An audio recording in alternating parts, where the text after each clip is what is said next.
అవునండి. మీ ఇంట్లో మీ పిల్లలు పెట్టింది తింటారా? చెప్పింది వింటారా? అసలు మీ మాట వింటారా? ఎదురు మాత్రం చెప్పించుకునేలాగా చేసుకోకండి. ఇప్పుడున్న జనరేషన్‌లో ఏమైందంటే, పిల్లలు ఎదురు మాట్లాడడం, వాళ్ళు చిన్నగున్నప్పుడు మనల్ని కొట్టడం ఇలాంటివి చేస్తుంటే పేరెంట్స్‌మే హ్యాపీగా ఫీల్ అవుతున్నాం. అదే ఫర్దర్‌గా అలవాటయిపోయి స్కూల్లో, బయట ఎక్కడ పడితే అక్కడ పిచ్చి పిచ్చిగా చేస్తున్నారు.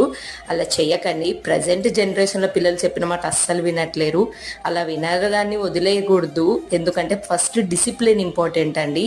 అలాగే చెప్పింది వినాలి, కమ్మగా పెట్టింది కూడా తినాలి. ఎక్కువ బయట ఫుడ్ ఏం అలవాటు చేయొద్దండి. నేనే ఎప్పుడో ఒకసారి వెళ్ళినప్పుడు తినిపిస్తానే తప్ప ఇంకా అసలు వాళ్ళైతే కావాలని అడగరు. ఎప్పుడన్నా అడిగినా కూడా ఇంకా నేనే ఇంట్లో చేస్తాను. మొన్న బయటకు వెళ్ళినప్పుడు సమోసా కావాలన్నారు. ఆల్రెడీ పానీపూరి తిన్నారు. సమోసా ఎందుకనేసి ఇంట్లోనే నేను హెల్దీగా ఈ విధంగా నాకు నచ్చిన షేప్లో వచ్చిన షేప్లో ఇలా సమోసా చేశాను వీట్ ఫ్లోర్ తోటి.